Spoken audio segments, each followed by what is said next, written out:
Alors bonjour à toutes et tous. On est très heureux et heureuses de voir qu'il y a quand même du monde, alors malgré l'heure du matinal, mais aussi avec l'ambiance lyonnaise de ce week-end. Donc merci à vous d'être venus. Aujourd'hui, on va parler des pressions et des intimidations sur les médias d'investigation.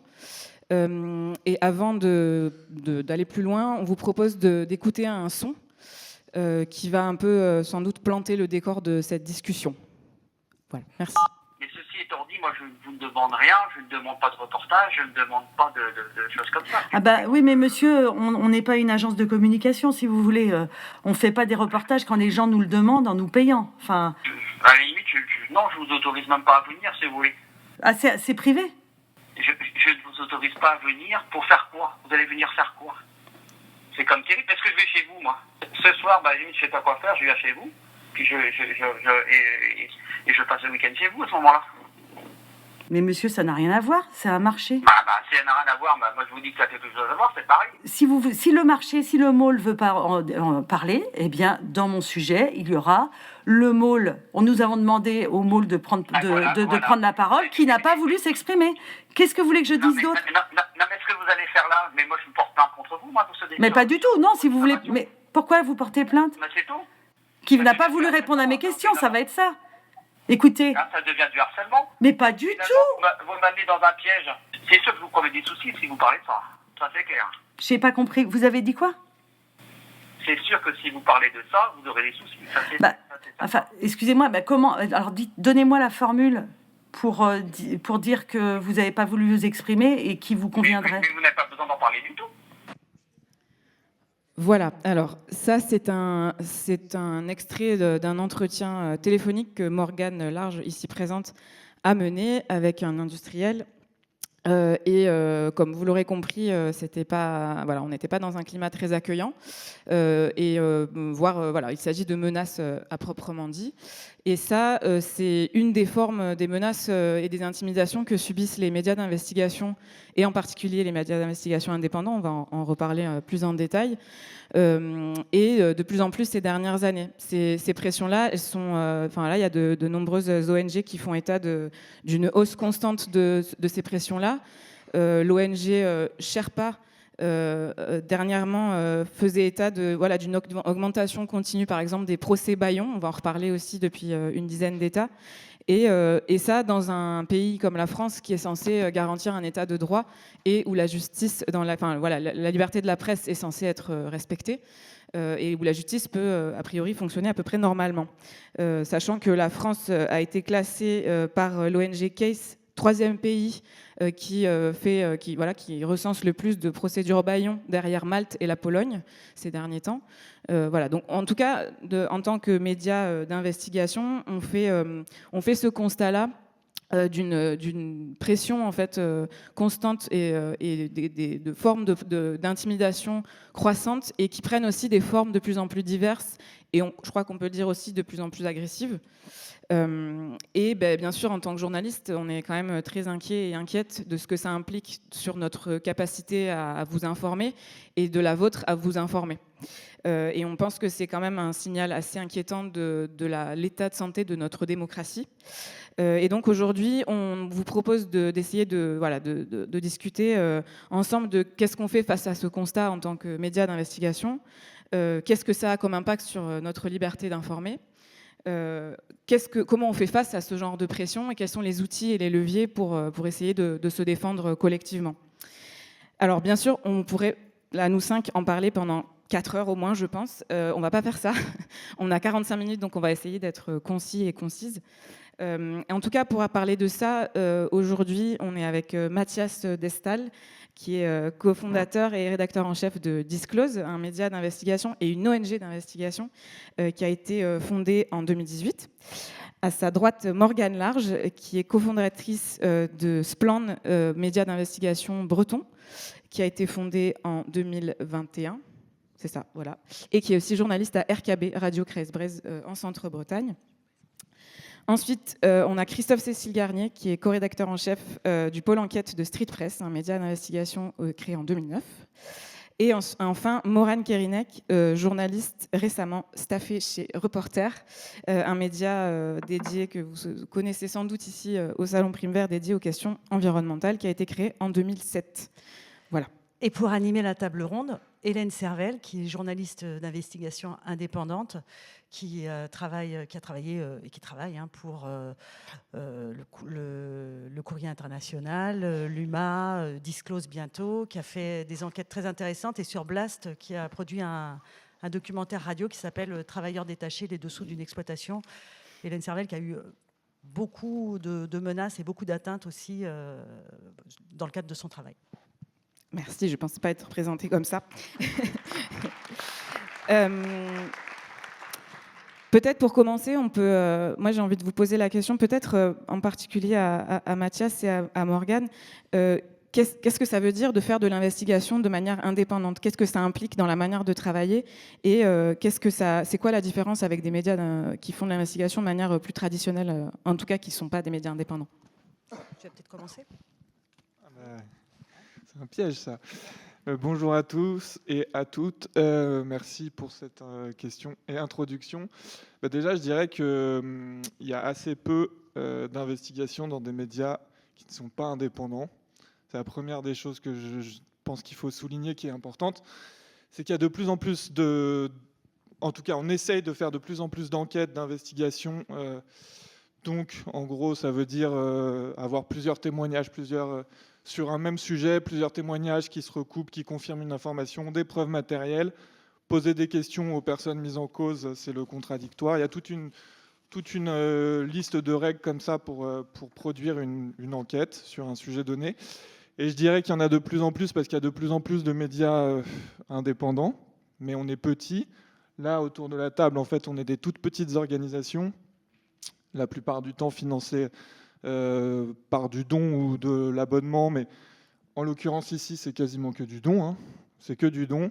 On est des médias en accès libre en plus, donc c'est une force nouvelle quand on voit que la plupart des médias maintenant ont des murs payants et qu'on ne peut pas lire au-delà des 3 premiers paragraphes d'un article. Donc ça, c'est des éléments que je pose comme ça en préambule, mais l'investigation peut avoir de beaux jours si on est mobilisé, organisé, si on mutualise nos forces, si on est avec vous, si vous nous soutenez. Voilà. Je n'ai pas répondu, mais à toi. Moi, je vais parler pour mon terrain. Je travaille principalement en Bretagne. J'ai aussi eu pas mal d'embêtements, dont deux déboulonnages de roues de voiture, chiens empoisonnés, etc. Moi, ce que je vois dans la capacité et l'envie de faire de l'investigation, c'est d'aller aussi sur des terrains où on ne nous attend pas, de saisir des sujets qui ne sont pas forcément chauds non plus. C'est-à-dire qu'on peut revenir très longtemps après sur quelque chose qui est intervenu en tentant de faire des révélations. Ce que ne font pas les médias traditionnels en Bretagne. On a en Bretagne une presse qui est encore très dynamique, que les gens achètent, mais qui est dépendante de ses annonceurs. Je pense à Ouest France, Télégramme. Nous, on travaille pas mal sur les sujets agricoles. La presse agricole, aujourd'hui, elle est entièrement détenue soit par les syndicats majoritaires, soit par les industriels. Par exemple, la plus grosse publication bretonne, qui s'appelle Le Paysan breton, est détenue par le groupe coopératif Eureden, qui est un mastodonte, le Crédit Mutuel de Bretagne et les assurances Groupama. Et donc, il y a une grande porosité entre l'info et la communication dans cette presse-là, notamment la presse agricole, qui n'est plus du tout indépendante, et l'autre presse étant dépendante de ses annonceurs, eh bien, on ne va pas aller titiller non plus des choses qui dérangent. Donc, ça participe, je vais dire un truc qui est un peu raide, hein, un journalisme qui est un peu faible, qui fait couler un robinet d'eau tiède, quoi, quelque part. Et c'est vrai que dès qu'on lève la tête, eh bien, on est très vite, on se met en danger et on est très vite ciblé. Voilà, moi j'ai pu avoir des patrons, notamment le patron de cette grosse coopérative dont je vous ai parlé, qui a dit que je faisais pas du journalisme, je crachais du venin, j'attaquais tout le monde, que je faisais ça pour être connu parce que personne me connaissait, enfin bon voilà, quoi. Que j'attaquais tout le monde, les politiques, enfin voilà. Merci. Et peut-être, je me tourne plutôt vers Morane et Christophe. quelles sont les thématiques et les sujets sur lesquels, qui sont propices en fait à recevoir des pressions en particulier. Je pense notamment à la street press qui a quand même un gros focus à enquêter notamment sur l'extrême droite et Reporter qui travaille en particulier sur des questions environnementales. Bonjour à toutes et tous, merci beaucoup pour l'invitation et pour ce débat, cette discussion. En effet, nous, Street Press, donc on est principalement connus pour nos enquêtes sur l'extrême droite. On fait aussi des enquêtes sur les violences étatiques et des enquêtes, pareil, on essaye d'investiguer sur tout ce qu'il y a à dire pour peu qu'on ait les informations pour pouvoir le faire. Mais c'est vrai que sur l'extrême droite, c'est quand même un peu notre dada, j'ai envie de dire. C'est un peu particulier d'être à Lyon, là, justement, avec tout ce qui s'est passé cette semaine. On a beaucoup enquêté cette semaine un peu sur tout ce qui a pu se passer. Et par exemple, pour témoigner un peu de, pas forcément de pression, mais du mode de fonctionnement dans lequel on est, c'est dès lundi, mardi, on a appelé, parce que donc nous, on est un média qui combat l'extrême droite, qui assume de le combattre, comme on combat le racisme, comme on combat les violences policières, ce genre de choses. Après, pour autant, on est un média qui aussi va contacter l'extrême droite pour avoir leurs paroles, leurs trucs, leurs déclarations. Enfin, on fait ce que tu as dit, Mathias, c'est-à-dire faire le contradictoire, ce qui est la base du journalisme et la base du journalisme d'investigation. Donc, on a eu plein de fois cette semaine des accusations d'avoir directement tué Quentin Derenque parce que nous avions diabolisé toute l'extrême droite depuis des années. Donc ça, c'est un climat quand même qui est un peu particulier. On a eu des citations de députés du RN directement un peu dans le même ordre d'idée. Donc c'est quand même un truc où on se dit, super, une belle ambiance en ce moment. Et après, c'est vrai que oui, sur l'extrême droite, c'est là où on a les plus grosses menaces. On a eu des campagnes de cyberharcèlement qui étaient assez importantes, alors que ce soit aux élections législatives où on a fait un gros travail de recherche sur les candidats avec quelques autres médias. On était un peu considérés comme ceux qui enquêtaient en tout cas le plus sur les candidats. Et ça a amené évidemment son lot de menaces, mais aussi on a fait en 2023, on a lancé un projet de cartographie en gros des groupes d'extrême droite radicale violents en France. Et en fait, quand on a lancé cette cartographie-là, l'extrême droite s'est par exemple déchaînée sur les réseaux et on a eu énormément d'appels au meurtre. Je connais les messages par cœur maintenant, mais on a eu des Street Press doit être le prochain Charlie Hebdo. On a eu un gars qui disait « Je rêve de nettoyer votre rédaction au fusil d'assaut ». Donc voilà, c'est des trucs sur lesquels on se dit dans les années 2020 en France, pays des libertés, de la liberté de la presse et tout. On se dit, c'est quand même assez ahurissant de recevoir encore des choses comme ça. Et en plus, à chaque fois, on porte plainte. Et à chaque fois, ces plaintes ne donnent rien, en fait, malheureusement. Donc, on est un peu dans ce truc aussi de se dire, on est... alors, on n'est pas seul, heureusement, parce qu'on est soutenu par plein de personnes qui nous font des dons. On a plus de 9000 donateurs mensuels maintenant, ce qui nous permet quand même de voir venir. Mais c'est vrai qu'on a toujours un peu ce petit côté de se dire un changement de pouvoir et qu'est-ce qui pourrait nous mettre en fait comme bâton dans les roues, quoi. Donc on est toujours un peu dans un peu cette vision de l'avenir, parfois pas hyper optimiste. Bonjour à toutes et à tous, merci pour l'invitation. C'est vrai qu'il y a les menaces physiques, les menaces de coups de pression comme celle que vient de raconter Christophe. Il y a aussi les menaces légales. Moi, j'étais journaliste indépendant, spécialisé d'enquête pendant 8 ans. J'ai eu 4 procès en diffamation.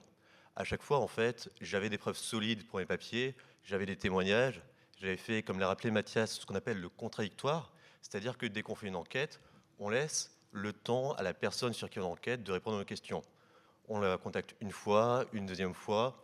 Au bout de la troisième, si jamais elle ne nous répond pas, on lui envoie nos questions. Et de temps en temps, elle ne répond toujours pas, donc on publie.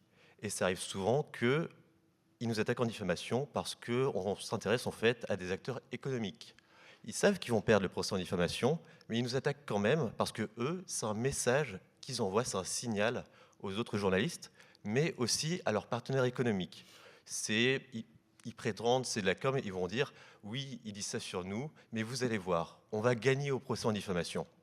Sauf que parfois, ils abandonnent la plainte en cours de route, ou parfois, en fait, ils laissent couler, ils espèrent que tout le monde va oublier l'affaire. Donc c'est un autre type de menace, justement, qui, pour répondre à la question, c'est des acteurs économiques qui ont des intérêts financiers et qui surtout ont les moyens de nous mettre ce coup de pression sans répondre à une question qu'on espère d'intérêt général. Et là, en l'occurrence, sur les questions environnementales, plutôt à Reporter dans ton cas, ou pas seulement? Alors, à Reporter, j'ai la chance de ne pas encore avoir attiré de procès en diffamation, mais ça m'est arrivé... alors, vous connaissez certainement un homme qui s'appelle Jean-Michel Aulas. Ouais, il me semblait. Jean-Michel Aulas, j'ai fait une enquête sur lui il y a 3 ans. J'avais trouvé des documents financiers qui montraient qu'il avait créé une société avec des amis à lui au Luxembourg, un paradis fiscal européen, pour créer une société au Delaware, un paradis fiscal américain, pour créer une filiale en Floride, pour créer un aérogare à jet privé. Du coup, un commerce qui est à la fois climaticide, mais extrêmement lucratif. À l'époque, j'avais trouvé son montage fiscal un peu étonnant, ça sentait bon l'évasion fiscale. Je l'avais interrogé, il ne m'avait pas répondu. Et je trouvais que le sujet était d'intérêt général parce qu'en parallèle, en tant que justement président de l'OL, il avait dit, il s'était fait attraper à avoir un surusage du jet privé, et il avait promis qu'il allait réduire la dose. La dissonance entre le discours public et ce qu'il faisait en coulisses m'avait paru intéressante. Et donc on avait publié un papier. Bon, il n'a pas trop apprécié la blague et il a porté plainte en diffamation. Et je précise qu'à ce moment-là, tu étais pigiste, donc tu étais journaliste indépendant et non pas salarié d'un média, ce qui rend quand même les choses plus complexes. Effectivement, en tant que journaliste indépendant, on ne sait jamais combien est-ce qu'on va gagner le mois suivant. On propose des sujets aux rédactions. Parfois, quand on a des bonnes relations avec les rédactions, elles nous proposent des sujets, mais on est dans une forme de précarité constante. Du coup, quand il y a un procès en diffamation qui vient sur nous, c'est une charge supplémentaire. C'est du temps qu'on va devoir consacrer à préparer ce qu'on appelle l'offre de preuves, où on réunit tous nos éléments qu'on va présenter à un avocat. C'est aussi du stress, parce que ce n'est pas anodin de recevoir des courriers recommandés du tribunal correctionnel qui disent « vous êtes mis en examen », ce qui est automatique en cas de procès en diffamation, et de devoir un jour se présenter devant une magistrate au tribunal, avec à moins de 2 mètres de nous les avocats adverses, avec une salle pleine de personnes derrière nous, et de devoir expliquer notre processus d'enquête. Nous, Splend s'est constitué à la suite de procès Bayon qui était intenté à Inès Léron. Et on avait aussi remarqué que le procès en diffamation, il était adressé directement aux journalistes sans s'adresser au rédacteur en chef de la publication, enfin, ce qui normalement devrait être le cas, quoi. C'est les rédacteurs en chef qui sont les directeurs de publication, pardon, qui sont responsables de ce qui est publié. Et ça fragilise encore plus. Et Inès Léron, elle s'était aussi rendue compte qu'elle était obligée, bon, bien sûr, de passer énormément de temps, ce qui la précarisait, pour préparer sa défense, mais de donner des infos à la partie adverse qu'elle ne voulait pas du tout donner, c'est-à-dire son domicile, avec qui elle vivait. Enfin, c'est quand même tout ça pour des gens qui ont retiré leur plainte 3 jours avant le procès ou la veille du procès. Et on continue, nous, à Splend, d'avoir des procès en diffamation. On en a eu un, en tout cas, qui n'a pas abouti parce qu'il y avait un vice de procédure, mais ce qu'on voulait, ce qui a tout changé, c'est que maintenant, on accompagne le journaliste. Il y a un accompagnement juridique qu'il n'y avait pas à l'époque. Enfin, il y a plein de choses qui font qu'il n'est pas seul à préparer sa défense. Et c'est très important. Et je voulais ajouter quelque chose aussi sur les acteurs économiques, parce que pour le coup, à Disclose, on fait en ce moment l'objet d'une plainte en diffamation du groupe d'armement Thales, à la suite d'un article qu'on avait publié en 2024 sur des livraisons de matériel servant à équiper des drones qui étaient fabriqués en Israël et qui étaient susceptibles d'être utilisés dans le ciel au-dessus de la bande de Gaza. Et les drones, la guerre à Gaza ou les attaques israéliennes à Gaza se font beaucoup par drone. Donc c'était un sujet pour nous éminemment d'intérêt général. On avait des factures, on avait des sources en interne, on avait géolocalisé un certain nombre d'éléments. On a donc à la fin fait une demande de réponse, de commentaires à Thales, avec une série de questions tout à fait très circonstanciées, très détaillées, une vingtaine de questions, avec les éléments qu'on avait à notre disposition pour pas qu'il y ait de surprise au moment de la publication. Ils n'y ont pas répondu, à part un commentaire très général qui servait à peu de choses. On a publié du coup, et 6-7 mois plus tard, non. Avant ça, ils ont demandé un droit de réponse. Donc, quelques mois plus tard, ils ont demandé un droit de réponse qu'on devait... Le droit de réponse, c'est dans des formes aussi très, très cadrées juridiquement. Il faut que ça ne dépasse pas la taille des propos incriminés, etc., etc. Bon, je vous passe les détails, mais ils nous ont demandé à inscrire ce droit de réponse au pied de notre article, ce qu'on a fait sur conseil de notre avocat. Donc on s'est dit, bon, bah, c'est bon, ils ont leur droit de réponse, qui était très long. On a répondu quand même qu'on confirmait toutes nos informations, parce qu'il y avait beaucoup de mauvaise foi et aucune preuve donnée par Thales. Et ils ont du coup attaqué en diffamation dans la foulée. Donc on a déjà eu plusieurs milliers d'euros d'honoraires de notre avocat pour ça. On a eu le cabinet de la juge d'instruction qui nous a demandé si on souhaitait faire une offre de preuve par écrit au cabinet. On lui dit écoutez, non, en fait, on attendra d'aller au procès s'il doit y avoir procès. D'autant qu'on imagine, on espère peut-être que Thales retrouvera la raison et n'ira pas à ce procès, puisqu'ils n'auront rien à défendre, vu qu'on a des factures. Enfin, c'est compliqué pour eux de se défendre. Et je pense que la bonne foi et le sérieux de l'enquête est de notre côté.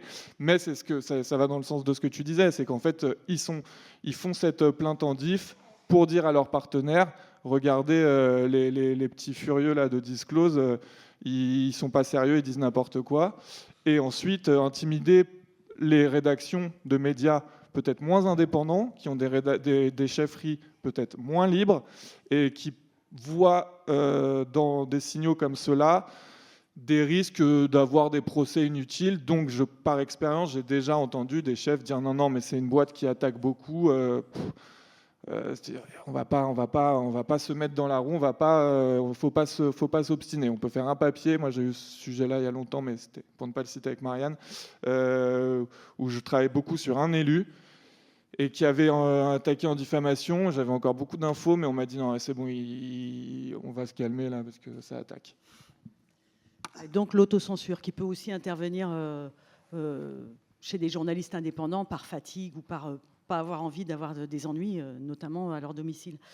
Alors, il y a aussi quelque chose, on a parlé du contradictoire, c'est quand même extrêmement important dans notre métier, le contradictoire. Seulement, le contradictoire, aujourd'hui, il est de plus en plus difficile à obtenir.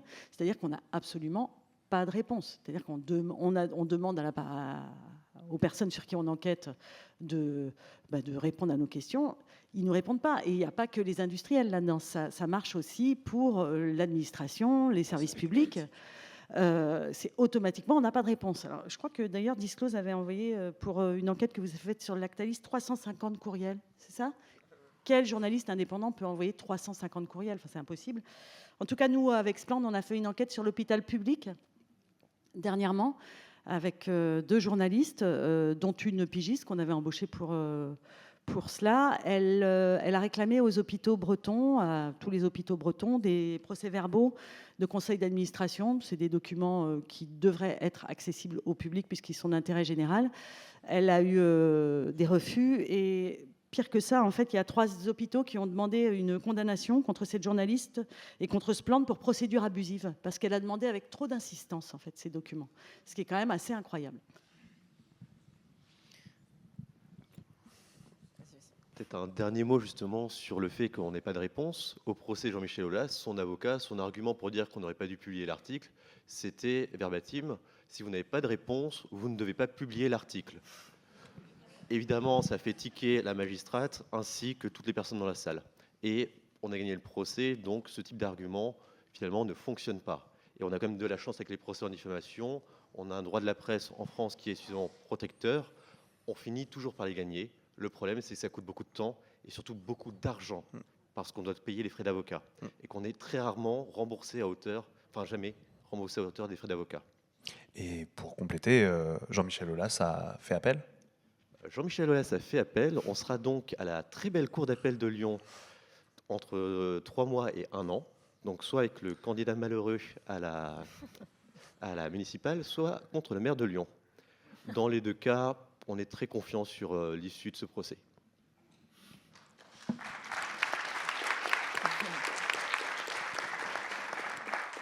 Et donc là, vous faites état de quand même plusieurs formes d'intimidation et de pression. Est-ce que dans les récentes années, vous voyez une transformation des pressions et des intimidations? Est-ce qu'il y a des choses nouvelles que vous observez?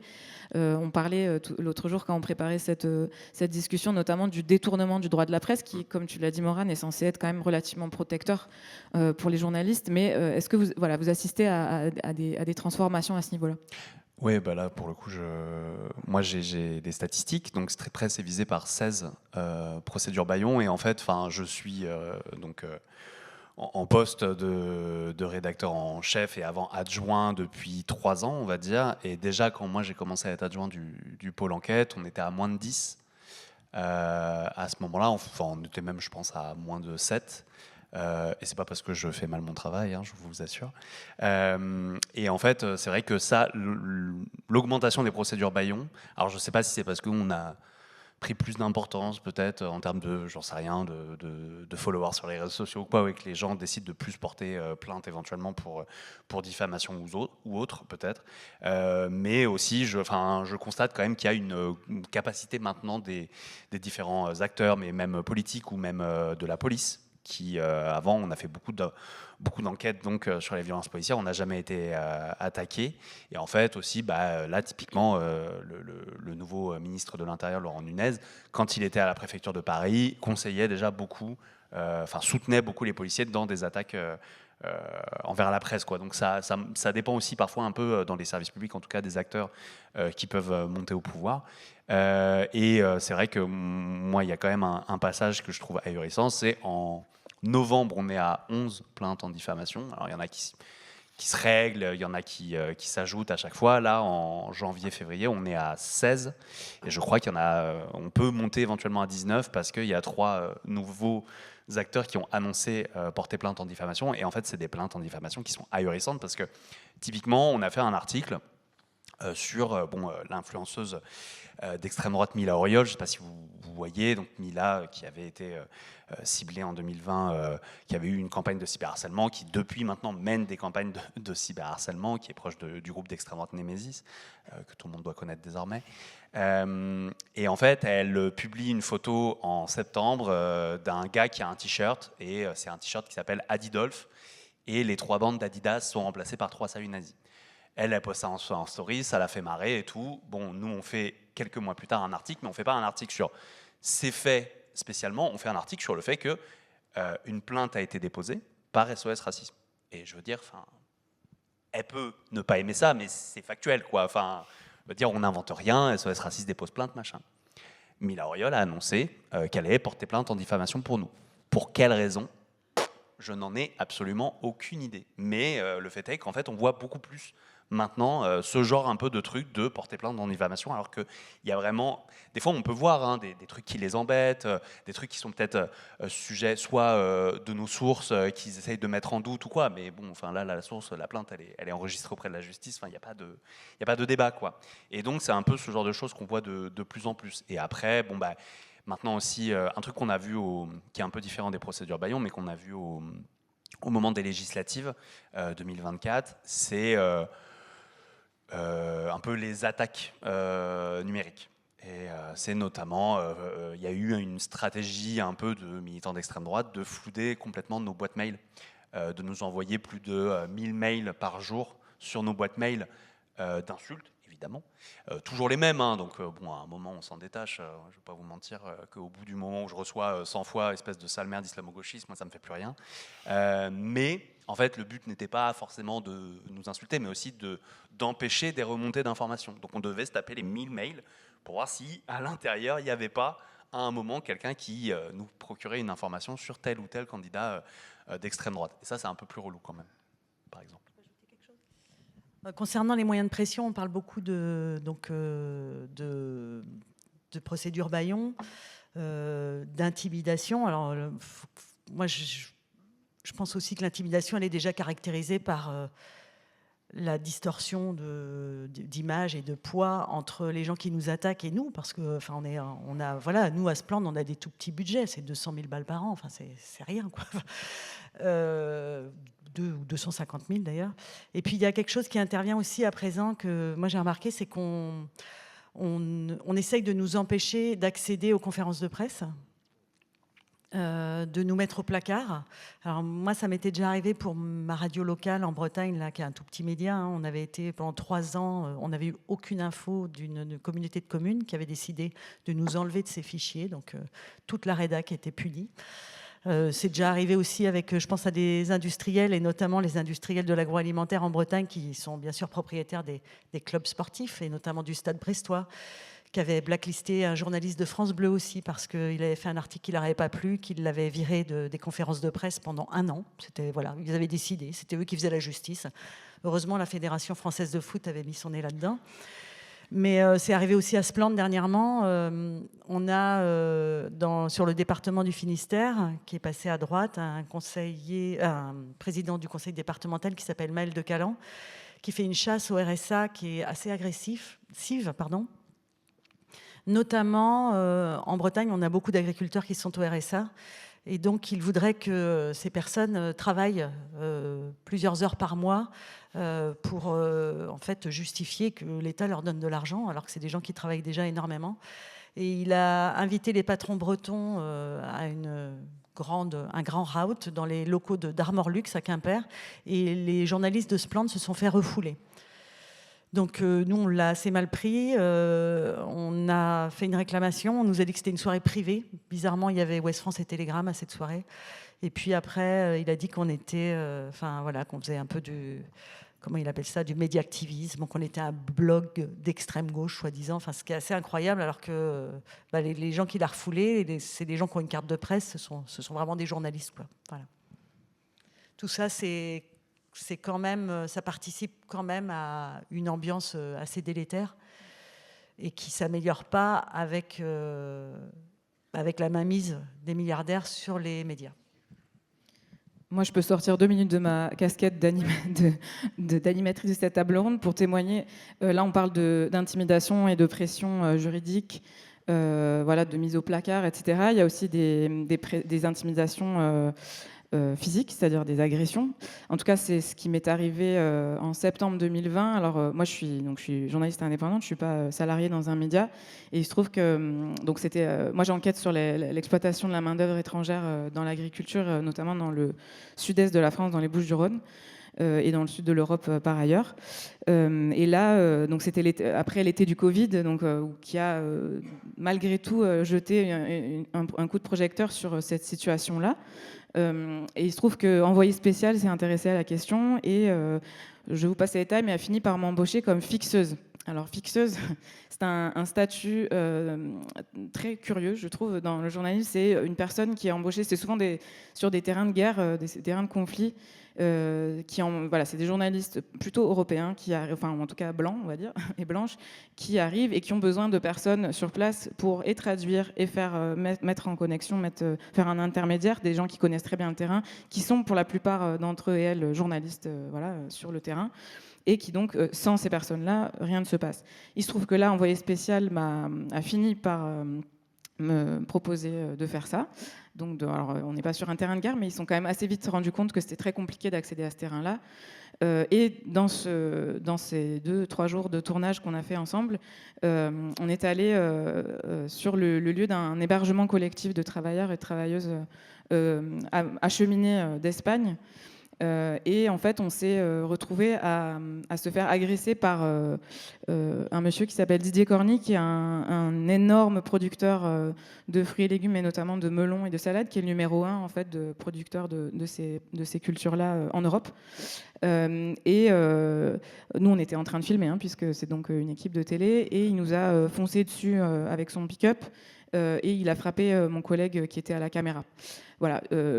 Ce genre d'intimidation-là, ça n'arrive pas si souvent que ça, heureusement. Et vous étiez sur la voie publique. Et on était sur la voie publique. Voilà, on n'était pas chez lui, on n'était pas dans la propriété, évidemment. Il y a eu un procès. C'était assez poussif parce que, moi, j'ai pas porté plainte parce que, vu mon statut, vu que j'enquête au long cours sur ces questions-là et vu que je suis originaire de cette région-là, j'ai eu peur.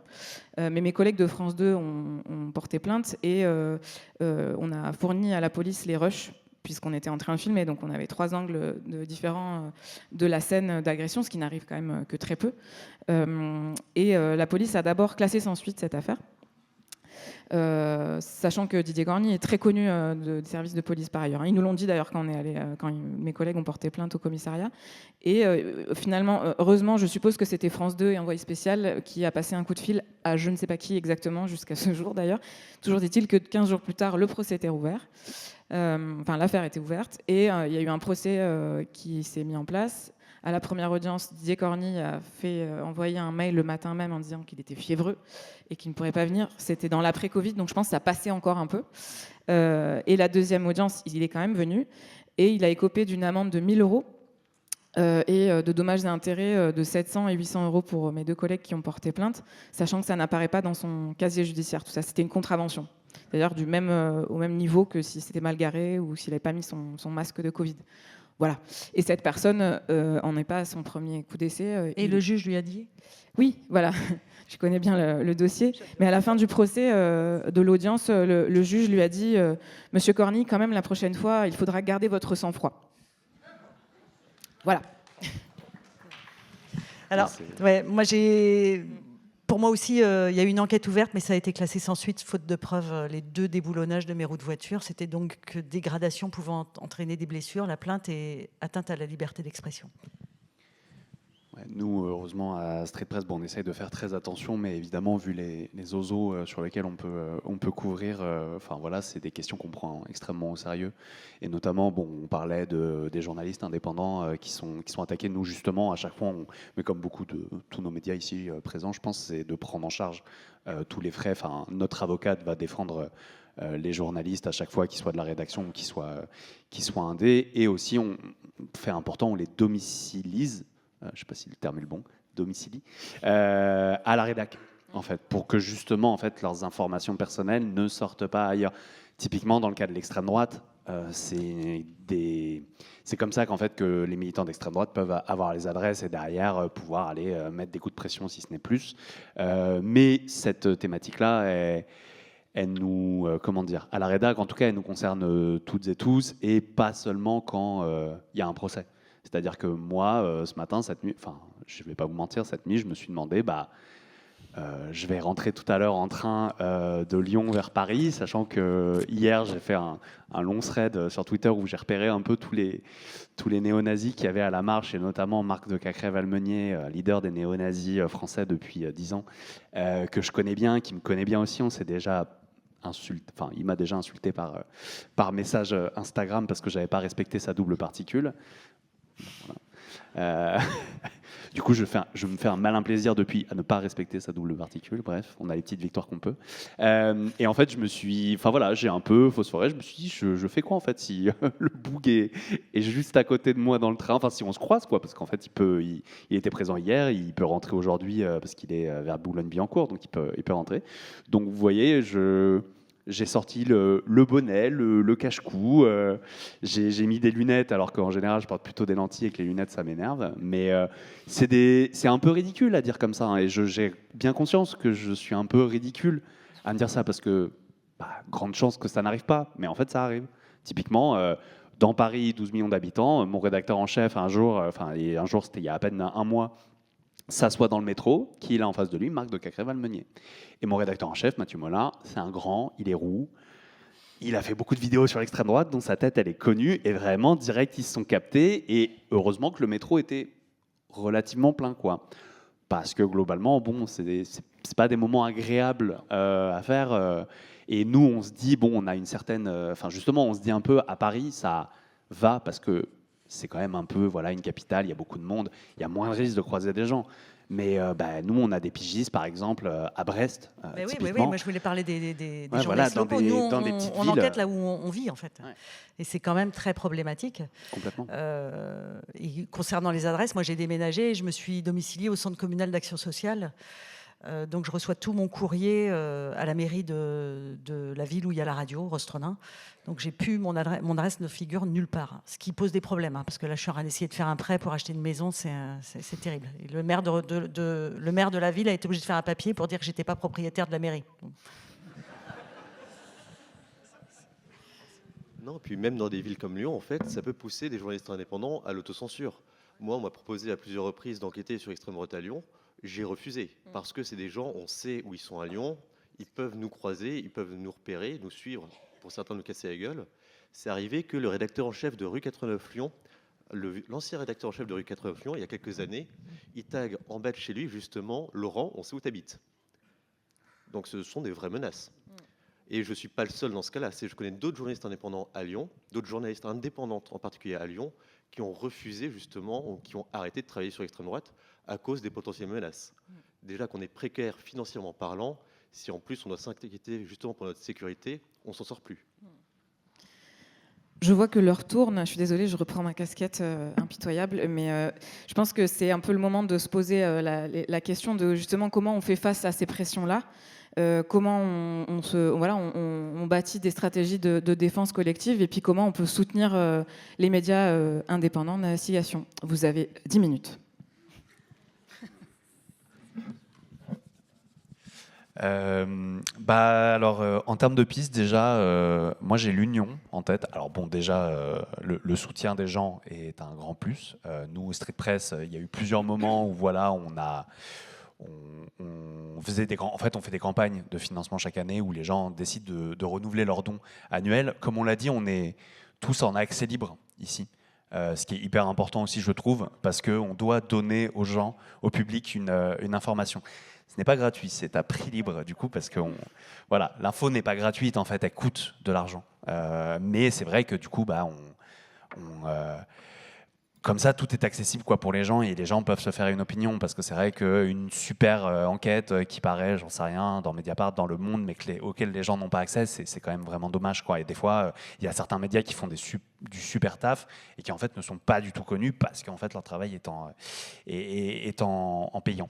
Mais pour ça, donc en plus du soutien des lecteurs, c'est vrai que nous, lors de nos campagnes de financement, il y a certains moments où on était attaqué par quelqu'un à ce moment-là, et on décidait de faire tout un segment sur cette personne-là pour que les gens soutiennent spécifiquement pour ce procès-là. C'est arrivé, par exemple, moi, en 2021, j'ai été poursuivi par Luc Carvounas, qui est le maire d'Alfortville, une ville dans le 94, membre du PS, ancien DIRCAB de Manuel Valls, et il n'a pas apprécié un article où je me basais sur un enregistrement qui avait été fait lors d'une réunion où il proposait à un dirigeant de club de football de s'il ne se présentait pas au municipal contre lui, la dette du club de football, elle a été complètement effacée.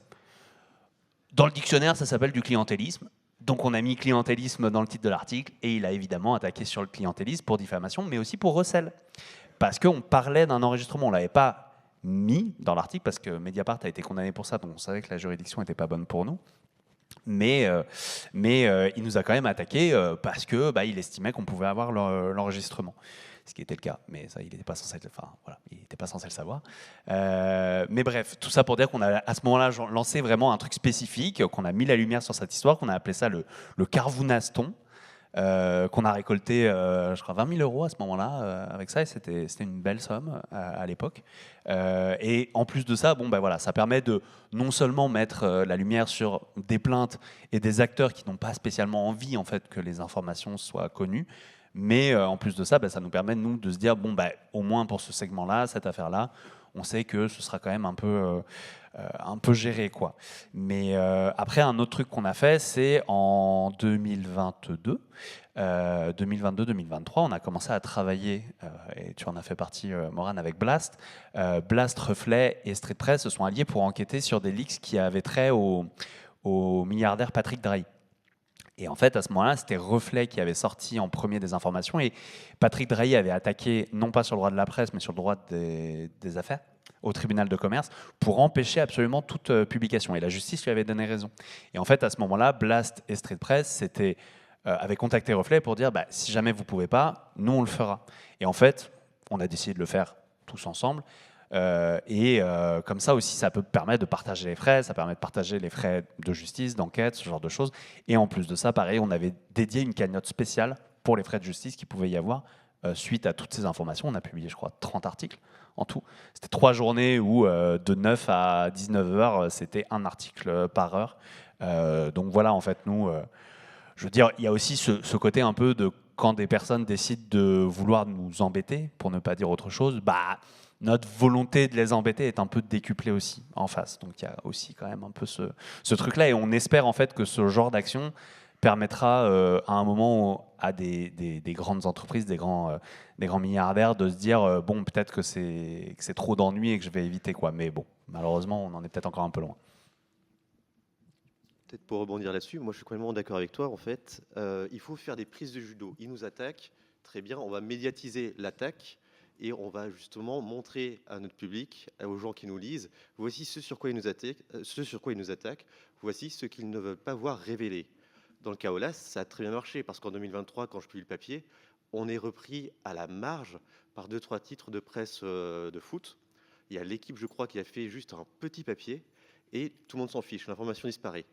Et au moment où Jean-Michel Aulas annonce qu'il nous attaque, ça commence à être repris un petit peu par le Progrès, un peu par la presse locale.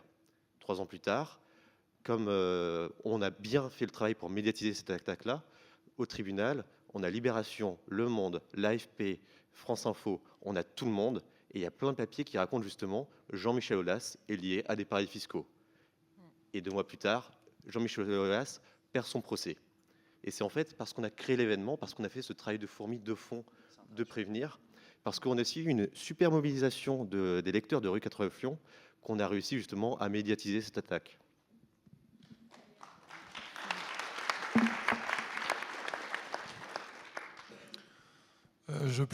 Non, mais du coup, oui, il faut surtout pas rester isolé, en fait, et c'est ce que tu viens de très bien résumer. C'est la meilleure défense, c'est l'attaque, surtout dans ces moments-là, surtout quand on a finalement fait notre travail de façon sérieuse. Et donc là, en ce moment, je trouve qu'il y a une vraie dynamique, et je vais redire dans la presse indépendante, il y a une vraie dynamique d'union, de collaboration, de soutien pour éviter l'isolement, justement. Il y a beaucoup de petits canards locaux qui ont des attaques en diffamation, qui sont soutenus. En fait, on se relaie. Il y a même un portail des médias indépendants maintenant que vous pouvez aller voir. Il y a tout un tas d'organisations. Il y a des boucles de mails. On est tous ensemble dans des conversations qui sont assez nouvelles, mais qui permettent de créer des dynamiques et des réactions, des ripostes rapides. À titre d'exemple, nous, à Disclose, peut-être que vous connaissez le cas de la journaliste Ariane Lavrieux, mais Ariane Lavrieux a été perquisitionnée, mise en garde à vue, poursuivie pendant plusieurs années pour compromission du secret de la défense nationale à la suite d'une enquête qu'on avait publiée sur du renseignement militaire de la France fourni à la dictature égyptienne pour commettre des frappes, des bombardements arbitraires contre des trafiquants qui étaient sous couvert d'antiterrorisme, donc qui étaient qualifiés de terroristes par le régime et qui ne sont que des trafiquants de médicaments, de riz, parfois de stupes, très rarement d'armes. Bon, bref, c'était sur la base de documents internes à l'État qui alertaient sur les crimes et la complicité de crimes de la France dans cette opération. Ariane a donc été surveillée. Ça, c'est aussi à la question, est-ce qu'il y a comment maintenant... En fait, il y a aussi une tendance, je digresse là, mais il y a une tendance à essayer de détourner le droit de la presse pour aller attaquer. On parlait des tribunaux commerciaux, il y a le secret des affaires, il y a le dénigrement commercial. Nous, c'est la sûreté de l'État. Donc en fait, il y a maintenant de plus en plus, il se passe le mot, je pense, les cabinets d'avocats, et il y a de plus en plus de stratégies pour détourner le droit de la presse qui est très favorable à nos métiers. Dit parenthèse terminée, mais du coup, à ce moment-là, quand Ariane a été mise en garde à vue, toute la presse indépendante et après ce d'aucuns diraient mainstream ou traditionnel ont soutenu, parce que Disclose a une crédibilité maintenant, je pense, dans notre écosystème aussi. N'empêche que c'est grâce à ce soutien énorme, à cette pression qui a été faite sur le pouvoir et sur la police, sur les renseignements, sur les juges d'instruction de ce dossier, que peut-être Ariane Lavrieux déjà a gagné quelques heures ou a été moins longtemps en garde à vue, c'était 40 heures, elle pouvait en faire quelques heures de plus. Mine de rien, la pression extérieure était telle que je pense que ça a joué sur la psyché des uns et des autres. Et la juge d'instruction à la fin, elles étaient deux, mais une des juges d'instruction à la fin, l'année dernière, en fin d'année dernière, a voulu... a clos le dossier, Ariane n'étant plus poursuivie dans cette affaire. C'est écrit noir sur blanc qu'elle l'a sorti du dossier parce que enquête d'intérêt général. Mais là aussi, il est indéniable que la mobilisation, les débats autour de la liberté de la presse, autour du sérieux de notre enquête, ont joué dans la réflexion de cette juge qui est un humain en fait. Bon, après là, la cour d'appel qui est un chouïa plus politique que les magistrats du siège, eux demandent à ce que Ariane soit mise en examen de nouveau poursuivie, là, alors qu'elle avait été blanchie. Bon, donc le dossier n'est pas terminé. Tout ça pour dire que plus on se mobilise avec vous, plus on est ensemble et plus on soutient une presse qui fait son boulot, moins tous ceux qui veulent surtout gérer leurs petits intérêts privés auront les coups des franches pour agir.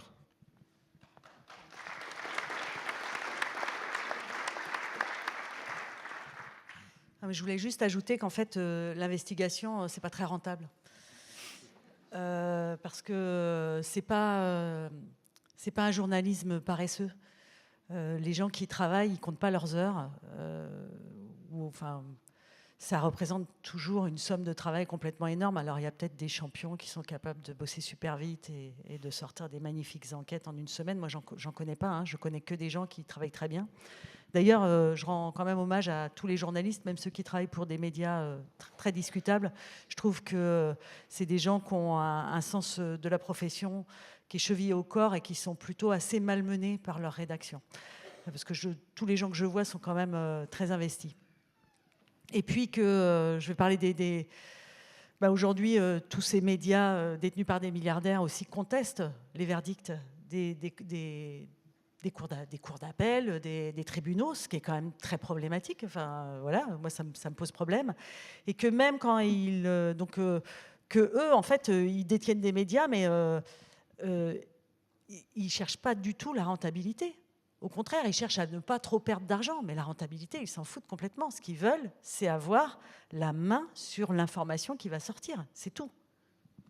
Et juste, très court, pour répondre un peu plus au truc, à la question de base. En fait, ce qu'on vient de dire là depuis tout à l'heure, on dit quand même que il y a des procès qui sont menés et qui des fois sont abandonnés 3 jours avant, la veille avant et tout.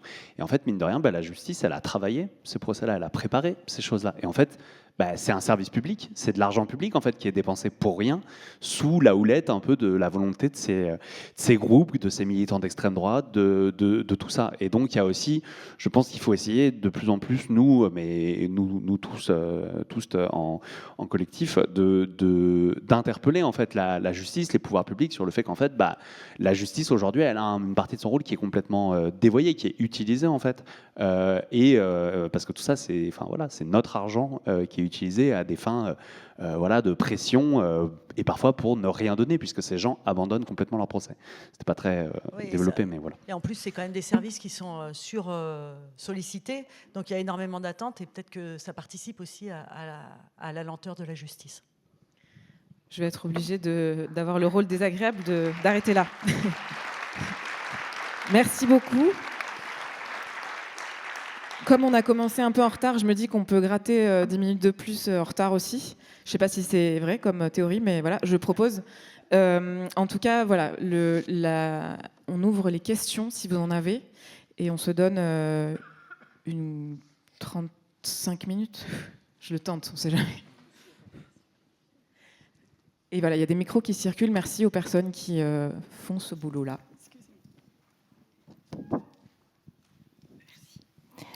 Bonjour et merci beaucoup. En fait, j'avais une toute petite conscience de ce qui pouvait se passer pour vous et je suis hyper touchée, hyper effarée. Je ne pensais pas que c'était à ce point-là. Pardon. Et je voulais simplement, j'ai pas de questions, j'ai juste envie de vous dire que je vous trouve super courageux et que je suis super heureuse qu'il y ait des êtres humains comme vous. Merci vraiment beaucoup. On est beaucoup. Et peut-être qu'on peut essayer de prendre 2 ou 3 questions d'un coup. Comme ça, voilà. Et essayer, voilà, dans la mesure du possible, d'être un peu concis et concise. Merci. Merci pour votre courage et pour ces propos formidables. Maintenant, dystopie. Le RN arrive au pouvoir. On sait qu'ils peuvent changer la loi. Quelle expérience peut-on avoir des pays comme la Hongrie, où c'est déjà le cas, ou des US, où on est en plein dans l'horreur? Merci. On peut prendre peut-être une deuxième question. Là, il y a une main levée ici. Et là-bas, pardon, aussi, ouais. Bonjour. Je voulais d'abord vous remercier pour la conférence. Ce que je me demandais aussi, c'était est-ce que c'était possible pour vous, en tout cas, de signer un article sans mettre votre vrai nom, ou alors ça vous empêcherait peut-être de toucher vos revenus en tant que pigiste, ou est-ce qu'au final c'est pas une bonne stratégie pour se protéger des intimidations physiques, on va dire. Merci. Merci. Peut-être qu'on peut prendre une troisième question et puis après on répond. Bonjour. Déjà, merci beaucoup pour votre témoignage. C'était super intéressant. Moi, je suis étudiante en journalisme d'investigation, justement. Et je me pose certaines questions, surtout ce que vous aviez dit sur le fait d'être des humains. Et donc, est-ce qu'on a le droit à l'erreur quand on fait du journalisme d'investigation? Est-ce qu'on peut se tromper, notamment quand on traite des événements très à chaud, comme ce qui s'est passé ce week-end? On a vu que le cadrage médiatique était... pas très bien fait, il y a eu beaucoup d'erreurs qui ont été commises. Donc est-ce qu'on peut se tromper et quand on traite des événements à chaud, quand on fait de l'OSINT ou quoi, est-ce que ça arrive et comment on réagit face à ça quand on est journaliste d'investigation?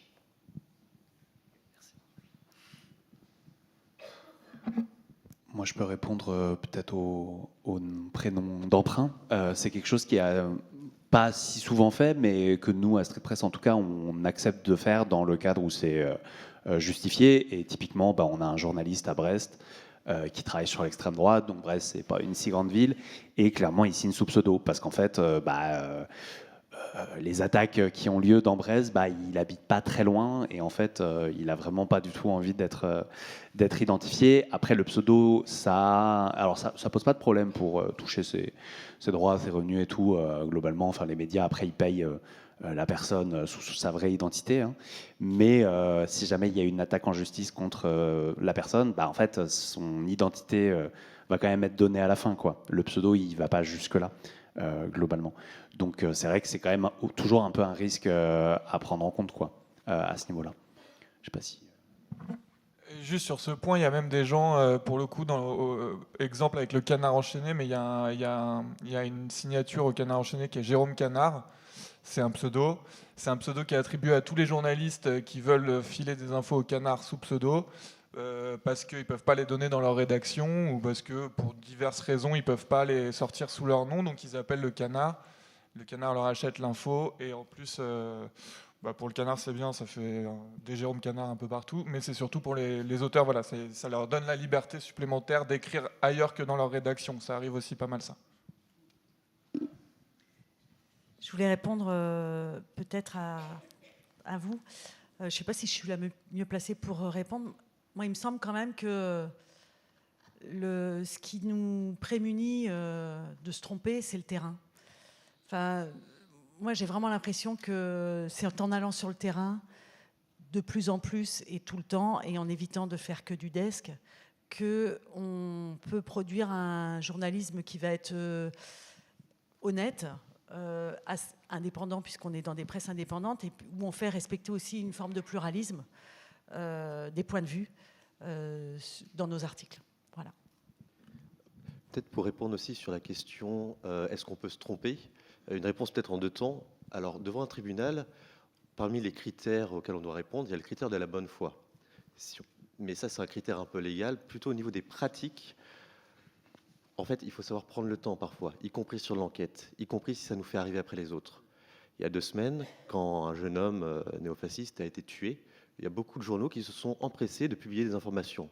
Parfois, souvent, en manquant de contexte, en manquant de précision, en disant des erreurs, des choses qui ne sont pas vraies.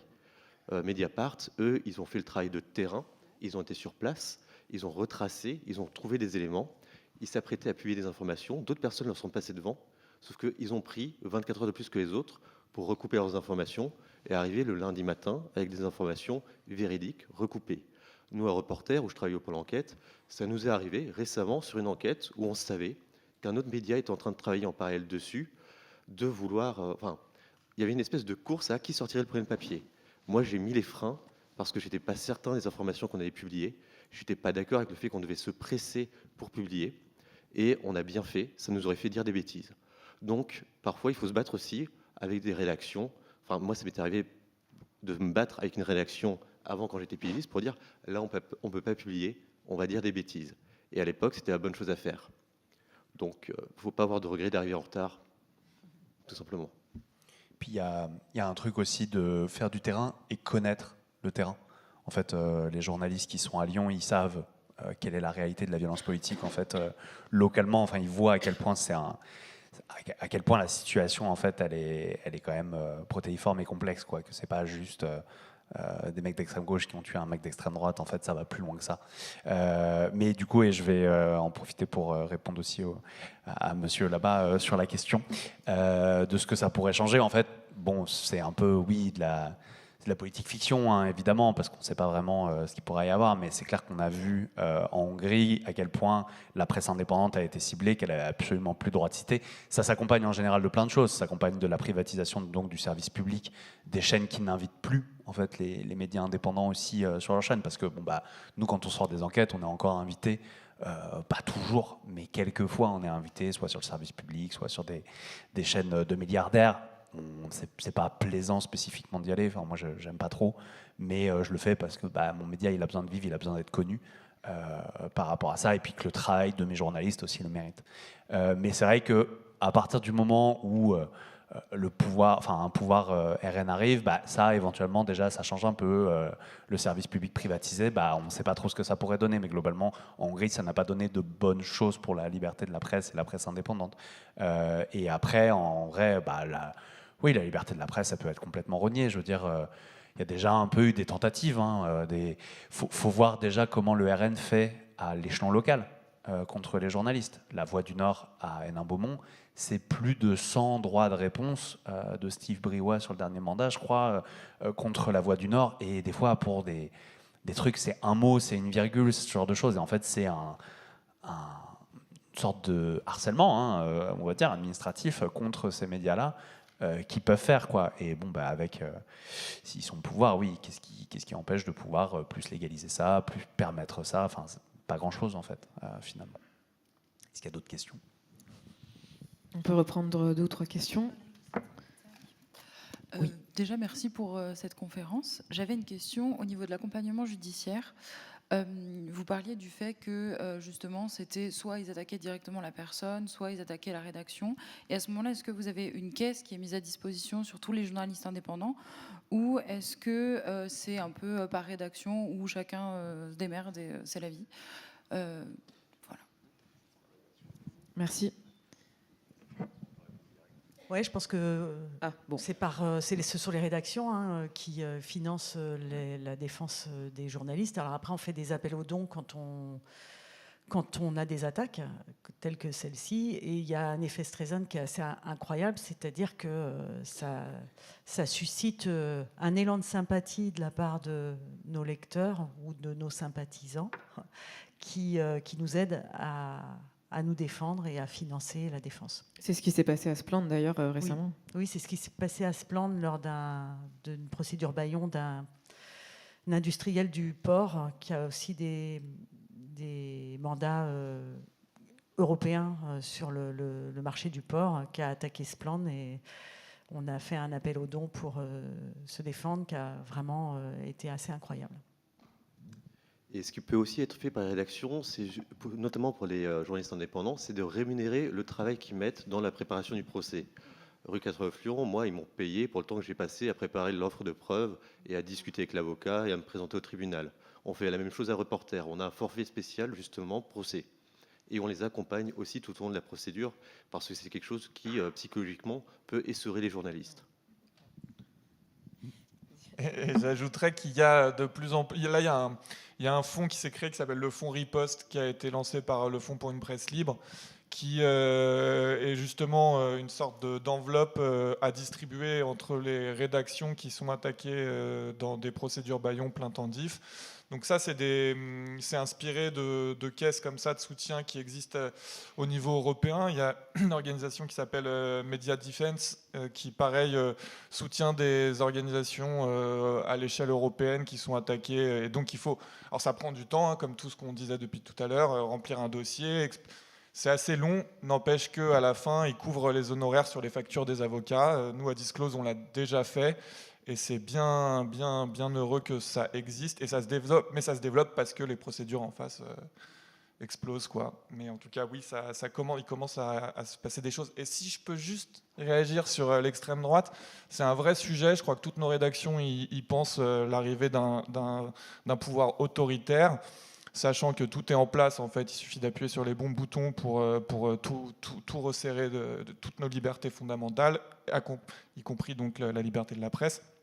Nous, à Disclose, on a envie justement là, de créer des synergies, des groupes de réflexion, mais sur des sujets aussi variés que est-ce qu'on mettrait pas notre site ailleurs qu'en France? Est-ce qu'on l'hébergerait pas dans un pays ou plus protecteur pour éviter d'être fermé sur des bases comme on le voit aux États-Unis, financement de l'étranger, terrorisme, atteinte à la sûreté de l'État, enfin des tonnes de choses qui pourraient arriver. Ça, c'est un des premiers éléments. Et après, il y a des bonnes pratiques aussi qui sont importantes à mettre en place, qui sont un souci très, très, très présent chez Disclose pour la sécurité de nos sources, parce qu'on n'en a pas beaucoup parlé, mais c'est aussi des personnes qui vont être harcelées, traquées, dès qu'il y aura des informations qui sortiront de l'appareil d'État, en gros. Donc il y a tout un sujet sur la sécurité, et je pense qu'on gagnerait à en parler collectivement, parce que des rédactions sont plus ou moins avancées sur ces problématiques-là. Or, les outils de surveillance sont de plus en plus intrusifs et efficaces. Donc, mais ça va être, pour l'instant, c'est que de la réaction, et comme c'est de la politique fiction, on a aussi... Enfin, elle n'est pas si fictionnée, mais on a du mal à embrayer, mais je pense que ça va se passer. Il y a une question, ouais. Merci, parce que tous vos témoignages, là, ils sont vraiment marquants. Moi aussi, j'ai réalisé vraiment à quel point vous étiez sous pression. Et là, vous renvoyez en fait une image de beaucoup de force, beaucoup de courage, c'est très impressionnant. Mais en fait, ma question, elle est un peu perso. C'est comment vous allez et comment va votre santé mentale ? Mal. Moi, je vais dire... donc j'ai travaillé pour Spland, et puis j'ai travaillé avant de manière plus isolée et plus fragile, je crois. J'ai remarqué à Spland quand même qu'on a un petit côté commando. En fait, quand tout va bien, ça va pas bien. Mais alors quand on commence à nous chercher des poux dans la tête, mais alors là, on devient indestructible. Quand on est tous là, on peut se lever à 5h du matin, on peut faire des kilomètres, on peut se réunir 10 fois dans la semaine, produire des choses. Enfin, c'est complètement fou, quoi. Je ne sais pas si vous êtes comme ça. Moi, je peux répondre aussi. Vas-y. Non, j'ai l'impression que... alors, je ne vais pas parler pour moi, mais peut-être qu'on a ce truc-là en commun, c'est que on fait ce boulot-là parce qu'on croit en des choses quand même. En tout cas, moi, personnellement, en des valeurs politiques que j'ai envie de défendre. Et c'est vrai que souvent, j'ai l'impression que mon travail, il fait vraiment partie de ma vie quotidienne. Trop, souvent. Personnellement, j'ai appris récemment à faire des vacances, ce qui est hyper bien. Je conseille à tout le monde. Vraiment, c'est hyper chouette comme concept. Mais voilà, c'est des choses qui sont... moi, j'ai jamais conçu mon travail comme un travail alimentaire. Ça se saurait. J'aurais choisi plutôt la finance, par exemple, autre chose, parce que voilà. Mais en tout cas, donc ce qui est à la fois... très bien, et c'est souvent très romantisé dans l'image des journalistes, je trouve, et à la fois ça peut aussi emmener assez loin justement sur des questions de santé mentale. Moi par exemple, cette agression-là, elle m'a beaucoup affectée, elle a fait son effet en fait. Je pense que c'était ça, le but de Didier Corny, c'était de nous faire peur. Ça a très bien marché me concernant, d'autant plus que j'ai toute ma famille qui vit dans la région. C'est pas un endroit où je suis venue une fois et j'y retournerai plus, j'y retourne très régulièrement, et il y a encore des endroits où je ne me rends plus, ou quand je suis à côté, à proximité, je suis pas tranquille, clairement. Et je voudrais souligner quand même que suite à cette agression-là, j'ai été mise en contact par une consoeur de Spland d'ailleurs, avec un fonds européen d'urgence pour des journalistes en difficulté sur des terrains compliqués et qui avaient vécu des menaces et des agressions. Et j'ai pu bénéficier à 2 reprises d'ailleurs d'un apport financier pour financer le suivi psychologique dont j'avais très besoin. Et c'est, à mon avis, assez fondamental dans nos métiers, et c'est souvent assez invisibilisé. Et j'ai l'impression que cette question de la santé mentale des journalistes, elle commence à être réfléchie. Il y a eu l'année dernière un espèce de festival sur cette question précise qui s'est tenu en Espagne et qui a réuni des journalistes un peu du monde entier. Et alors bien sûr, ça fait un peu sombrer l'image de la journaliste un peu héroïque et tout ça. On n'est pas des héros et des héroïnes, c'est pas vrai.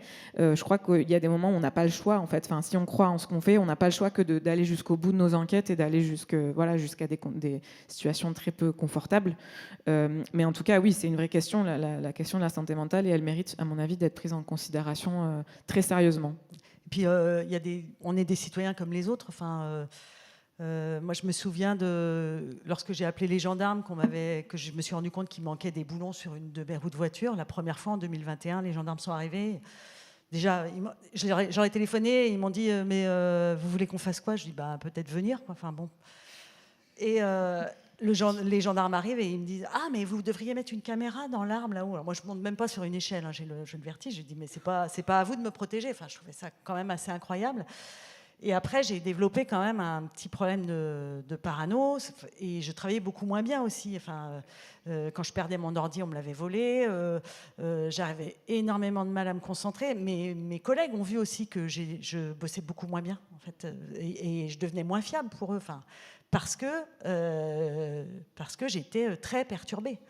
Et l'intimidation, elle sait très bien qu'elle va produire ça, et qu'elle va vous discréditer aussi auprès d'autres journalistes, enfin de votre corporation. C'est très compliqué.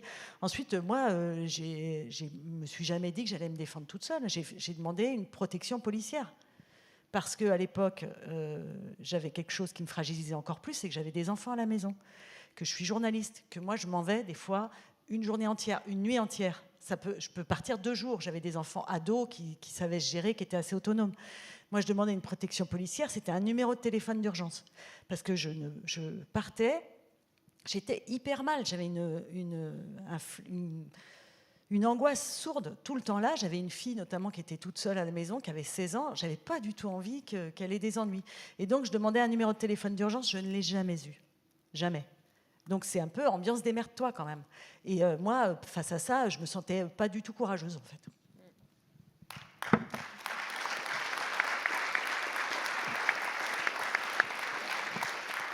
On se donne encore une grosse dizaine de minutes, si ça vous va. Ouais. Sinon après on va se faire engueuler, je pense. Non, mais ouais, pour continuer à répondre à la question, nous c'est des thématiques sur lesquelles, en effet, pendant très longtemps, on s'est un peu dit, on les a pas forcément conscientisés. Et en fait, maintenant, on essaye de plus en plus, de prendre soin les uns des autres, ne serait-ce que sur les thématiques d'extrême droite. Moi, on est plusieurs à la traiter, mais évidemment, ma collègue Daphné Deschamps, qui est une énorme spécialiste de la mouvance, s'en prend plus parce qu'en plus, elle est une femme. Enfin, je veux dire, elle vit un sexisme sur les réseaux et même en direct quand elle va couvrir les manifs de néofascistes, qui est quelque chose qu'on ne connaîtra jamais de nous, quoi. Donc c'est des fois difficile de même le conscientiser, hein, parce qu'évidemment on ne vit pas ça à sa place, mais on essaye au maximum, on essaye de développer des trucs, et après, justement, du coup, moi j'ai la chance, je pense que tout le monde ici aussi, d'évoluer dans une rédac qui est très humaine, justement, à partir du moment où on est en mode, la qualité du travail avant tout, c'est aussi la santé des gens qui sont présents, et on essaye. Alors il y a des moments où en effet on se met en mode commando. Là clairement cette semaine par exemple ça a été beaucoup à ne pas compter ses heures, à publier plein d'articles et tout, mais on essaye de quand même prendre soin des autres. Typiquement moi le premier et seul arrêt de travail que j'ai caillé de ma vie, c'est après les élections législatives de 2024, où en fait pour X raisons, c'est la première année où je suis rédacteur en chef adjoint et l'année a été très intense. Et on arrive en juin et vraiment je suis lessivé, je suis essoré, je me dis nous on a des vacances, en fait on prend toute la rédac ferme en août, et je me dis il me reste juste 2 mois où en fait je vais en faire le moins possible, et clairement auprès de mes chefs c'est un peu assumé, quoi, mais ils comprennent. Arrive l'annonce de la dissolution d'Emmanuel Macron le 9 juin moi je me disais vraiment il y a les européennes et après c'est bon, je suis en pré-vacances, quoi. Et le 9 juin est un petit choc. Et vraiment, là, le lundi, je suis dans le bureau avec moins plus 1, donc Mathieu Mollard, qui est à ce moment-là le rédacteur en chef, et je lui dis je ne vais pas tenir, en fait je vais craquer. Et vraiment il y a un aménagement qui est fait pour que j'ai moins sur certaines missions, les missions aussi qui me font stresser à ce moment-là, pareil, parce que en plus on est pris par le moment, parce que là le RN on le voyait vraiment aux portes du pouvoir, donc il y a le stress de la situation aussi, le stress politique, parce qu'on est encore une fois on est quand même engagé contre l'extrême droite et tout. Et le fait est que l'ensemble qui a été mis en place m'a permis de tenir. Et le 7 juillet, quand finalement le RN est arrivé 3e des élections et la gauche première, faut s'en souvenir, hein, c'était il y a seulement moins de 2 ans, mais ça paraît être une éternité. Là, clairement, Mathieu est venu me voir et m'a dit en fait, ton arrêt, il commence demain, quoi. Enfin, prends ça, parce qu'en fait, là, il faut, en fait. Et c'est pas des trucs qui sont parfaits, hein, clairement. Je devrais pas me retrouver dans cette situation-là, hein, je pense, dans un monde idéal. Mais c'est au moins, il y a cette compréhension qui est faite. Et bon, moi, depuis que je suis pareil co-rédacteur en chef, j'essaye énormément d'être un peu dans cette compréhension. Des fois, on rate des trucs, mais on essaye quand même de se demander assez souvent si on va bien aussi. On est dans des plus ou moins petites, mais on est quand même dans des petites orgas. Et on l'a dit, il y a un côté, on est très déterminé, c'est un métier passion. Donc c'est vrai que c'est un sujet qui monte beaucoup. Et j'ai l'impression qu'il monte, je suis en France, il arrive par l'Europe. Souvent, on est un peu en retard sur d'autres pays. Mais il y a la question du bien-être dans les rédactions et dans les petites rédactions, dans les médias indépendants, est de plus en plus un sujet. Et nous, on doit faire gaffe au burn-out militant d'une certaine façon, même si on est des journalistes, mais il y a cette même problématique que les activistes et militants qui craquent parce qu'ils travaillent, ils n'ont pas d'agenda très précis. Donc nous, à Disclose, là, on travaille plus le week-end, et je crois que je suis un des derniers à travailler le soir, sauf en grosse charrette, quoi. Mais quand même, il y a un vrai souci là de ce que je voyais pas dans d'autres rédacs quand j'étais journaliste ailleurs, vrai souci de se dire ok, là tu lèves le pied, tu vas au cinéma, tu fais autre chose, quoi. Peut-être on peut prendre encore une ou deux max questions. Merci. Pour revenir sur le côté collectif et solidaire de tous les médias que vous représentez, je crois savoir que la semaine prochaine sera publié un numéro en kiosque, le 26 février précisément, qui est coproduit par Disclose, Reporter, Stray Press et le journal L'Humanité, et qui devrait être en kiosque. Qu'est-ce qu'il en est ? Est-ce que vous pourriez déjà nous donner un petit peu le goût pour l'acheter ou le lire, ou comment vous êtes arrivé à ce travail-là, et qui va parler principalement de l'extrême droite, du combat contre l'extrême droite. Désolé, ouais, du coup, oui, c'est les Arocs, c'est Street Press, c'est Blast et c'est l'UMA. Il n'y a pas Reporter ou Disclose dedans. Voilà, petit malaise. Non, en fait, ça a été proposé. Et puis il y a Nova, parce que en fait, c'est le groupe Combat de Mathieu Pigaz, qui est un millionnaire. Donc on sait aussi ce que ça vaut. Hein, et clairement, on n'absout absolument rien.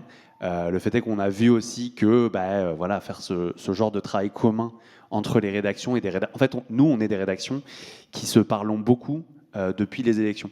Lors des élections législatives, il y a eu déjà, avec l'UMA, avec Blast, mais aussi avec plein d'organes syndicales et même des acteurs du spectacle, des 2 événements organisés à la République, et dont Street Press faisait partie dans l'organisation. Et donc c'est un peu la continuité de ça. Et c'est un travail qui est spécialement sur l'extrême droite. Je crois que d'ailleurs que le magazine s'appelait Combat. Et en fait, c'est vraiment plein d'articles qu'on a pu sortir, mais qui sortent en version augmentée sur l'extrême droite, d'un point de vue économique, d'un point de vue groupusculaire violente, d'un point de vue politique, ce genre de choses-là. C'est un travail un peu commun où on essaye de faire, parce qu'en effet, les médias autres que nous, et les médias mainstream, notamment les télés, peuvent parler éventuellement plus du travail journalistique quand ça sort en papier, plutôt qu'un article qui va sortir sur un site internet. Donc on s'est dit aussi, essayons de créer l'actu par rapport à ça dans un cadre des municipales.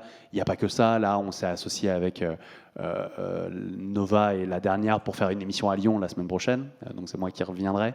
Bon timing encore. Et puis on fait aussi une tournée avec un média rap qui s'appelle Grunt, qui fait une tournée contre l'extrême droite pour les municipales. Et pareil, ils étaient à Lyon hier soir. Et c'est quand même des moments où on rassemble plein de jeunes, 500 jeunes qui chantent Siamo Tutti antifascisti dans une salle aussi à la fin du spectacle. Et je pense qu'à Lyon, typiquement, même si sur le moment on a été beaucoup craintifs, et d'ailleurs on a mis les mesures en place pour essayer de solidifier la sécurité de nos journalistes au maximum, on s'est dit finalement quand on a vu les images et qu'il n'y a pas eu heureusement de problème lié à ça, qu'on avait bien fait de quand même pas annuler forcément et de montrer que un autre visage politique est possible. Mais voilà, c'est ce genre de travail en fait, mais qu'on refera avec d'autres médias par la suite. On a fait un travail avec Reporter d'enquête sur la coordination rurale commun qui est sorti il y a 2 semaines, je crois. Donc voilà, on essaye de faire ça au maximum parce que comme vous l'avez compris, on est des petits médias et l'union fait la force.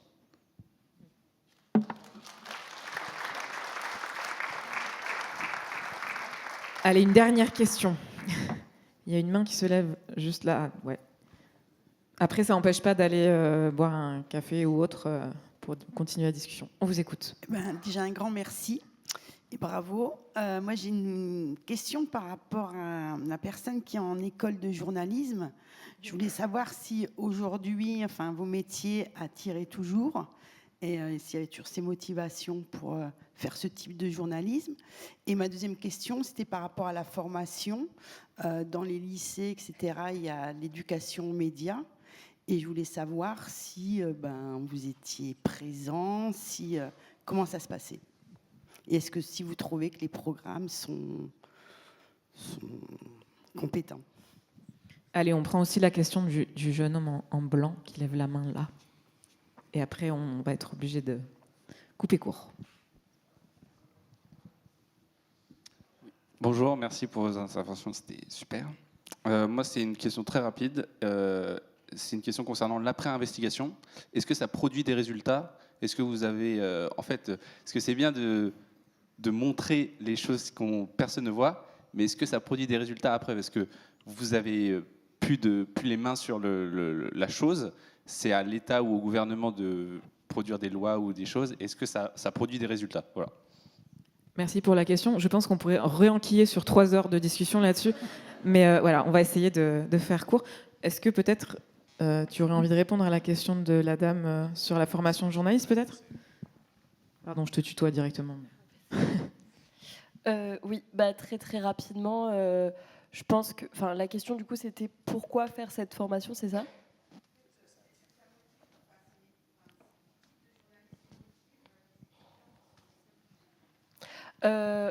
Déjà, la formation en journalisme, il y a plusieurs possibilités. Moi, je fais du journalisme en investigation et en data journalisme. Donc, je suis attirée du coup par ces modèles-là, donc d'enquête, de travail un petit peu plus long, de terrain, etc. Mais il y a d'autres personnes qui sont plus attirées dans la production d'images, dans la radio ou même dans l'écriture d'articles à chaud. Et oui, les témoignages font un petit peu flipper parce qu'on se dit que le cadre médiatique et puis le cadre politique qui advient n'était pas le même, par exemple, qu'il y a 20 ans ou voilà. Et du coup, en tant que... moi, j'ai 20 ans et j'ai pas encore commencé et je me dis que c'est déjà compliqué, donc que ça va peut-être s'empirer après, notamment ce qu'a dit monsieur sur... l'arrivée du RN au pouvoir, mais que ce type de table ronde où les travaux collectifs ou les travaux qu'on voit qui émergent, ça donne énormément d'espoir. Et comme l'a dit madame, je pense que c'est avant tout une conviction politique et une conviction aussi personnelle de se dire que c'est le métier qu'on veut faire et c'est des choses, c'est un rôle citoyen auquel on veut participer. Voilà. C'est Hélène Servel qui a dit ça. Merci. Est-ce que vous voulez répondre sur la question de l'impact? L'impact. Nous, à Disclose, on adore l'impact. 5 minutes. Hein. Nous aussi. Oui, vous aussi. Non, nous, quand on s'est lancé en 2018, c'était le sujet pour nous, quand on a créé Disclose. C'était l'époque où il y avait tous les consortiums de journalisme qui sortaient des tas de choses sur les Panama Papers, etc., toutes les grandes enquêtes sur l'évasion fiscale internationale. Ça faisait la une des journaux pendant 3, 4, 5 jours, une semaine, les radios, les télés, la presse papier. Et puis du jour au lendemain, ça disparaissait du champ. Et en fait, pourtant, les trucs étaient maous et on se disait, mais qu'est-ce qui s'est joué derrière ? Donc nous, dans notre réflexion, on a eu tout de suite envie de développer une réflexion autour de comment on fait de l'impact sur nos sujets, comment donc du coup on réfléchit même les sujets en amont, enfin, quand on nous les propose ou qu'on les enquête, où on va trouver des leviers d'action. Quels vont être les leviers d'action possibles ? Est-ce que, par exemple, donc c'est pour ça qu'on travaille souvent en enquête, en tout cas Disclose, on travaille beaucoup sur les lois, les règlements, les endroits, le cadre existant. Et là où nos enquêtes montrent qu'il y a des infractions à des cadres existants, et quand il n'y a pas de cadre existant, on dit il faut un cadre existant, il faut faire exister un cadre plutôt. Donc du coup, il y a un vrai travail sur essayer de faire arriver le train à l'heure, quoi. Vu que notre journalisme, c'est quand même on parle des trains qui n'arrivent pas à l'heure, il faut qu'ils arrivent à l'heure. Et pour ça, on travaille par exemple en amont des enquêtes ou pendant les enquêtes. Ça nous arrive de travailler avec des collectifs qui connaissent très bien le sujet. Ça peut être des collectifs de juristes, ça peut être des avocats, des ONG qui mettent en place des plaidoyers, qui travaillent ou qui sont en contact avec les pouvoirs publics. Et on s'est dit, on met carte sur table, on travaille avec ces acteurs, on leur, parfois, comme je vous disais, donne les éléments un peu en amont et en confidentialité pour qu'eux-mêmes préparent des actions derrière et en fait, travailler à la prolongation de la conversation dans l'espace public une fois qu'on a sorti. Donc je trouve que ça marche de plus en plus. On travaille aussi en partenariat avec des médias plus influents. Ça aussi, ça permet de la reprise. C'est toujours avec la même idée. On enquête pour que ce soit vu et lu par le plus grand nombre. Donc si on travaille avec Le Monde ou France 2, on sait que l'enquête de Disclose, le petit blog dans son coin là, n'empêche, elle va avoir beaucoup plus d'amplitude et on aura des pouvoirs publics plus ou moins contraints du coup de réagir. Et ensuite, on a créé, vous pouvez aller le télécharger, un guide du journalisme d'impact qui s'adresse notamment beaucoup aux acteurs de l'écosystème journalistique, mais tout un chacun peut aller le lire, c'est intéressant. Il y a plein d'astuces et plein de façons de voir comment on peut générer de l'impact. Donc c'est un guide qu'on a fait en collaboration avec un média qui s'appelle Rambobine, qui travaille sur ces questions d'obsolescence de l'information justement. Et dans ce guide, on montre comment on recense nous les impacts. Il y a des impacts institutionnels, par exemple, quand il va y avoir une conversation à l'Assemblée nationale à la suite d'infos qu'on a sorties, une commission d'enquête parlementaire. Là, c'est bonus. Il y a les impacts médiatiques. Bon, ça, c'est le plus simple, dès que l'info est reprise, mais qui ne va pas avoir nécessairement un changement concret derrière. Enfin voilà, je vous invite à aller voir ce manuel qui est assez chouette et qui... il y a aussi cette idée que ça se partage dans les rédacs, parce que je pense que même pour les journalistes, indépendants ou salariés de rédaction, c'est hyper important. En fait, c'est assez embêtant de travailler dans le vent. Donc si on peut sortir une info qui a une répercussion derrière, c'est meilleur pour tout le monde, ça motive tout le monde. Et il y a beaucoup de journalistes indés d'ailleurs qui viennent nous voir, nous, à Disclose, parce qu'on a ce souci de soigner la sortie et de l'accompagner, même une fois que c'est sorti, d'accompagner la diffusion de l'info pour qu'elle ait un effet, quoi. Ouais, je voulais juste ajouter au niveau de l'impact, par exemple en Bretagne, le phénomène des marées vertes, je pense que s'il n'y avait pas eu le travail d'Inès Léraud, aujourd'hui il y a quand même un tribunal qui a reconnu que Jean-René Offray était mort du fait des marées vertes, d'une intoxication du fait des marées vertes. C'est la première fois qu'on reconnaît une mort humaine des marées vertes. L'omerta sur les algues vertes est en train de disparaître complètement, c'est plus possible. Et puis nous, on est très contents aussi lorsque il y a des citoyens qui nous demandent votre enquête là sur ce plan, on a vu qu'il y avait un PDF, est-ce que vous nous autorisez à l'imprimer à 2000 exemplaires et à le mettre dans toutes les boîtes aux lettres de la commune ? C'est quand même quelque chose. Et nous, on dit oui, bien sûr. Enfin voilà, donc c'est quand même quelque chose d'assez enthousiasmant. Merci beaucoup. On va être obligé de mettre un terme à cette discussion. Merci beaucoup au Salon Prime Vert de nous avoir invités. Merci à Christian qui nous a accueillis. Merci à Lucas et Benjamin qui sont à la technique là-haut. Et puis à toutes les personnes qui nous ont aidés aussi à faire passer les micros et à installer la salle. Voilà. Et si vous voulez, peut-être qu'on peut, si vous voulez continuer à discuter, je pense qu'on peut être dans le coin. Merci beaucoup. Merci. Et merci à vous.